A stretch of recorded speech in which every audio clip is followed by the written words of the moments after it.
ఆటోలో కలిసాం. ఇప్పుడు మనకి ఆటోనే ఇల్లు. వాన తగ్గేదాకా మనం ఆటోలోనే కాపురం పెట్టాల. అర్థమైతే ఉండదా? నువ్వు వెళ్ళి ఆటోలో కూర్చోపో. నేను వెళ్ళి ఇంట్లో తినడానికి ఏమైనా ఉంటే చూసి తీసుకొస్తా. నువ్వు వెళ్ళు వెళ్ళు.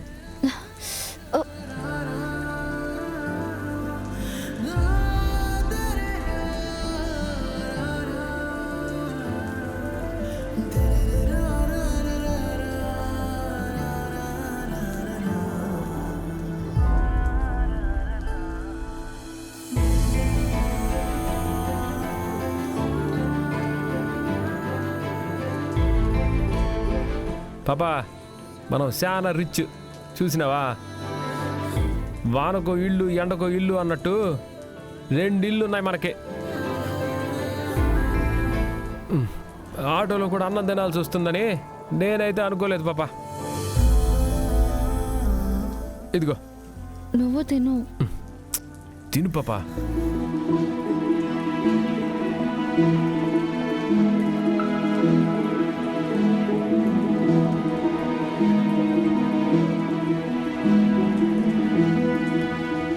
సారీ పాపా, నువ్వు ఇట్ట బాధపడ్డానికి అంతా కారణం నేనే కదా.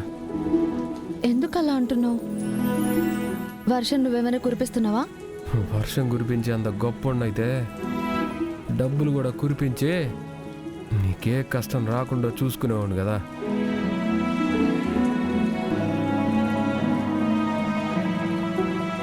నువ్వు ఇట్ట వాన్లో నిలబడి ఉండడానికి కారణం నేనే కదా పాపా. నా కోసం ఇంట్లో నుంచి బయటకు వచ్చినావు. నా వల్ల రోడ్ల మీద తిరుగుతూ ఉండవు. ఈ పొద్దు నా వల్ల వానకి తడిచినావు. నా కోసం నా పక్కన ఇంతగా నిలబడేటోళ్ళు ఎవ్వరూ లేరు. మా అమ్ముండుంటే నా నిడిచిపెట్టకుండా కంటికి రెప్పలా కాపాడుకుంటూ నా పక్కనే ఉండేదేమో.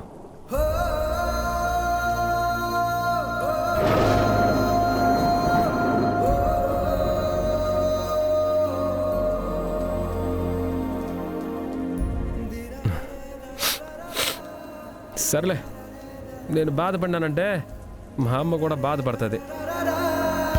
ఓ బావు, నువ్వు భద్రంగా లోపల పడుకో. నేనేమో బాధపడతా ఉన్నానని నువ్వు కూడా బాధపడతావేమో. నువ్వు తిని పాప. వాన్లో తింటా ఉంటే బాగుంటుంది అంటారు.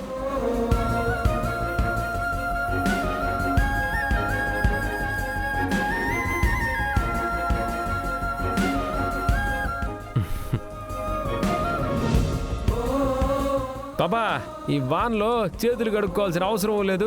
తిన్న తర్వాత చేతులు కడుక్కోవడానికి ఇబ్బంది లేదు.